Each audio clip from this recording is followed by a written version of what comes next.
Diabetes ಇದ್ದವರು ಚಪಾತಿ ಮತ್ತು rice ಅನ್ನ ಅಟ್ ಎ ಟೈಮ್ ತಿನ್ಕೊಳ್ಳೋದು ಸರಿನಾ ತಪ್ಪ?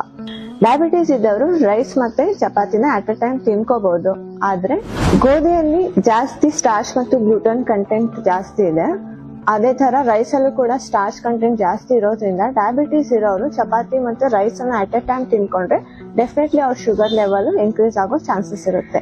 ಇನ್ ಕೇಸ್ ನೀವು ಪೋರ್ಷನ್ ಸೈಜ್ ಅನ್ನ ಕಂಟ್ರೋಲ್ ಮಾಡ್ಕೊಂತಿದ್ರೆ, ನಿಮ್ ಶುಗರ್ ಲೆವೆಲ್ ಕಂಟ್ರೋಲ್ ಇರೋದಿದ್ರೆ, ಡಯಾಬಿಟಿಸ್ ಕಂಟ್ರೋಲ್ ಇದ್ರೆ ನೀವು ಚಪಾತಿ ಮತ್ತೆ ರೈಸ್ ಅನ್ನ at a time small portion ಅಲ್ಲಿ ತಿನ್ಕೋಬಹುದು. ಇನ್ ಕೇಸ್ ನೀವು ಪೋರ್ಷನ್ ಕಂಟ್ರೋಲ್ ಮಾಡ್ತಾ ಇಲ್ಲ, ಶುಗರ್ ಲೆವೆಲ್ ಕಂಟ್ರೋಲ್ ಇಲ್ಲ ಅಂತಂದ್ರೆ ಡಯಾಬಿಟಿಸ್ ಇದ್ದವರು ಗೋಧಿ ಪದಾರ್ಥ ಮತ್ತೆ ರೈಸ್ ಐಟಮ್ಸ್ ಗಳನ್ನ ಅಟ್ ಎ ಟೈಮ್ ತಿನ್ಕೋಬೇಡ್ರಿ. ಅದ್ರ ಬದಲಿಗೆ ಚಪಾತಿನ ಬೇರೆ ಟೈಮ್ ತಿನ್ಕೊಳ್ರಿ, ರೈಸ್ ಐಟಮ್ಸ್ ಗಳನ್ನ ಬೇರೆ ತಿನ್ಕೊಳ್ರಿ.